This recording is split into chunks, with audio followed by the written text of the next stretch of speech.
Bonjour tout le monde et bienvenue dans la chaîne Real Géologie. Je vous invite de nouveau à s'abonner à cette chaîne et à la partager avec votre entourage. Vous pouvez également postuler vos remarques, suggestions et questions au niveau des commentaires. Je ferai de mon possible pour répondre à vos questions et à vos remarques et suggestions. Alors dans cette partie, on va voir un peu c'est quoi la sédimentologie, quels sont les intérêts des études sédimentologiques. Alors la sédimentologie, c'est quoi? La sédimentologie, tout simplement, c'est une discipline des sciences de la Terre qui étudie les sédiments et les roches sédimentaires et étudie également la manière dont celles-ci se forment. Il s'agit d'une discipline très complète qui touche à beaucoup d'autres domaines. Ici, comme vous voyez sur ce diagramme, la sédimentologie se trouve au carrefour de trois disciplines des sciences exactes, la biologie, la physique et la chimie. Eh bien, la sédimentologie également peut faire appel à des notions d'autres disciplines de sciences exactes. J'ai pris seulement ces trois exemples. Par exemple, ici, pour étudier la biominéralisation et les bioturbations au niveau des roches sédimentaires, il faut faire appel à des notions de biologie. La même chose ici, pour comprendre les phénomènes ou bien les processus d'altération de transport des dépôts, il faut faire appel à des règles ou bien à des notions de la physique. Pour les processus d'altération et de précipitation chimique et les transformations diagénétiques, il faut avoir des connaissances en chimie. Donc, comme vous voyez, donc, les études sédimentologiques ne peuvent pas être dépendantes des autres disciplines de sciences exactes. Toujours, quand on veut faire une étude sédimentologique, il faut faire appel à des notions donc, de quelques disciplines des sciences exactes. Alors, les intérêts de la sédimentologie, ou bien les intérêts des études sédimentologiques. Alors, la sédimentologie est capitale pour des raisons suivantes. Bien, l'étude des roches sédimentaires, donc elle est très primordiale, très capitale pour plusieurs raisons. Parmi ces raisons-là, je cite la première raison ici, c'est que les roches sédimentaires peuvent renfermer de grandes quantités de ressources naturelles qui sont, si vous voulez, déterminantes pour chaque pays sur le plan économique, bien sûr. Alors, ces ressources naturelles peuvent être du pétrole, du gaz naturel, le charbon, les minerais et les fertilisants. Alors, si je prends par exemple l'exemple de roches carbonées, les roches sédimentaires carbonées, c'est-à-dire des roches formées en grande partie par une grande quantité de la matière organique qui peut être d'origine végétale ou bien animale. Il s'agit bien sûr donc de roches biogéniques qui résultent de l'accumulation et l'enfouissement d'un sédiment riche en matière organique. Alors, ce groupe de roches carbonées peut renfermer par exemple des schistes bitumineux, ce qu'on appelle les schistes bitumineux. Vous avez ici une photo des schistes bitumineux. Il s'agit là d'une roche sédimentaire qui montre une couleur noire avec des laminations. Généralement, la couleur noire, quand il est renfermé dans une roche sédimentaire, elle indique en général la présence de la matière organique dans la roche. Alors ici, les schistes bitumineux sont donc des roches très riches en matière organique, peuvent renfermer entre 15 à 50% de carbone organique. Ils peuvent se présenter sous différentes formes, par exemple sous forme des huiles ou bien sous forme des hydrocarbures, par exemple, selon les conditions donc, de l'enfouissement de la matière organique. La même chose pour les charbons. Le charbon, c'est une roche sédimentaire carbonée qui contient au moins 50% de carbone combustible résultant de la carbonisation de la matière organique. Et la matière organique provenant essentiellement de végétaux supérieurs ou bien les algues. Ici donc pour les schistes bitumineux, on peut avoir la matière organique d'origine végétale ou bien la matière organique d'origine animale. Alors, exemple ici de charbon, c'est la rouille qui contient entre 80 et 85% de carbone. La même chose ici pour les charbons, on peut avoir différents types de charbon selon le degré de l'enfouissement de la matière organique. Le charbon qui n'a pas subi d'enfouissement s'appelle la tourbe. Puis vous avez l'anthracite, c'est le charbon qui a subi donc un enfouissement très très poussé.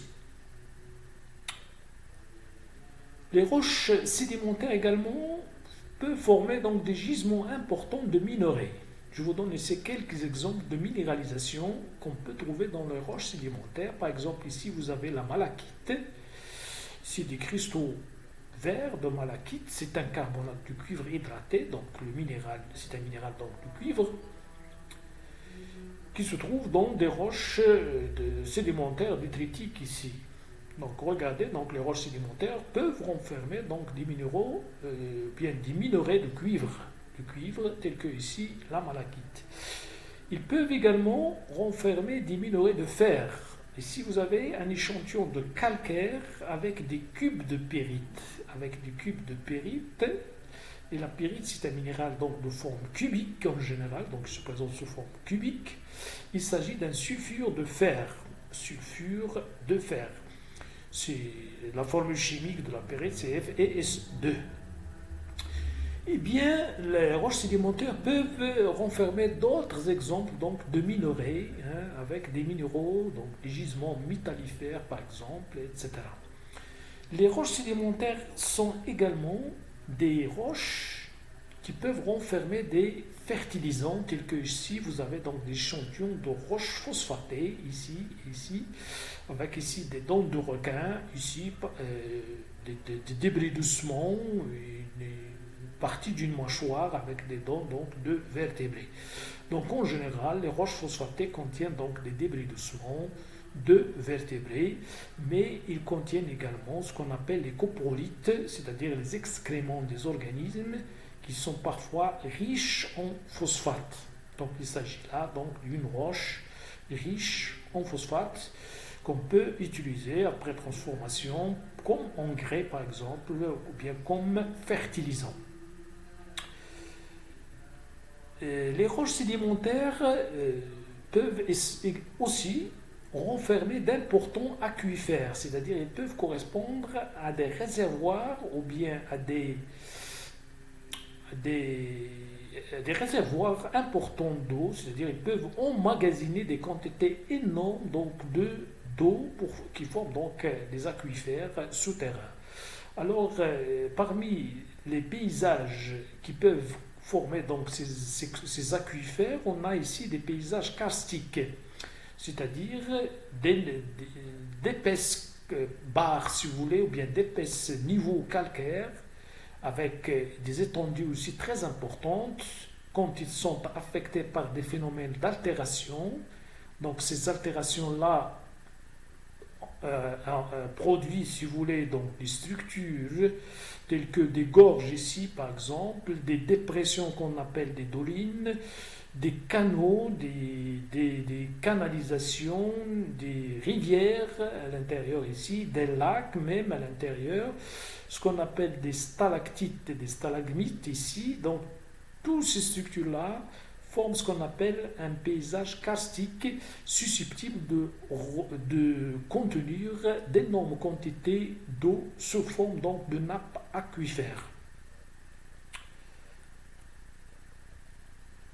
Les roches sédimentaires également présentent des fossiles. Alors les fossiles sont des éléments très importants qui nous permettent, si vous voulez, de retracer l'évolution de la vie sur la Terre. Alors ces fossiles-là, ils peuvent se présenter sous deux groupes. Il y a des fossiles qu'on appelle les bons fossiles de faciès. Il s'agit de fossiles qui indiquent les milieux de dépôt et par conséquent donc des fossiles qui vont nous permettre de retracer les paléogeographies qui se sont déroulées à la surface du globe terrestre. Il y a des fossiles qu'on appelle donc les bons fossiles stratigraphiques ou bien les marqueurs biostratigraphiques qui permettent la datation des couches et des strates. Ces fossiles-là, donc une datation relative des couches et des strates, ils nous permettent, si vous voulez, de compléter ou bien d'établir les échelles chronostratigraphiques. Donc, deux types de fossiles. Alors, les roches sédimentaires se trouvent toujours, bien, on peut les trouver dans un niveau en relation avec l'atmosphère et l'hydrosphère. Et par conséquent, donc, ils peuvent contribuer au cycle du carbone. L'étude des roches sédimentaires également permet, si vous voulez, la reconstitution et l'évolution de notre planète, comme je viens de le dire ici, bien par des études paléogéographiques et paléoclimatiques. C'est-à-dire, donc, surtout, la présence des bons fossiles de faciès, qui nous permettent donc de déterminer les paléogéographies anciennes. On peut également utiliser des proxys qui permettent donc de déterminer les paléoclimats, c'est-à-dire les climats anciens qui se sont déroulés à la surface de notre planète Terre. Alors ces études-là peuvent s'effectuer à l'échelle locale ou bien à l'échelle régionale, c'est-à-dire à l'échelle du bassin. Ici, vous avez une photo d'une colonie de coraux, c'est-à-dire des coraux coloniaux. Ces organismes sont des organismes très particuliers, on les appelle des organismes constructeurs. Des organismes constructeurs parce qu'ils construisent la roche. Ils construisent donc des édifices qu'on appelle des édifices récifaux. C'est des édifices qui se présentent sous forme de charpente et ce qu'on appelle donc les récifs. Les récifs, et ces récifs-là sont construits par des organismes, comme je viens de le dire, typiques qu'on appelle les organismes constructeurs, tels que les coraux par exemple, ou bien ce qu'on appelle les polypiers ou bien les madrépolaires. On peut également avoir des constructions par les spongiaires, d'autres constructions peuvent être faites par les rudistes. Ainsi donc, je vous remercie pour votre attention.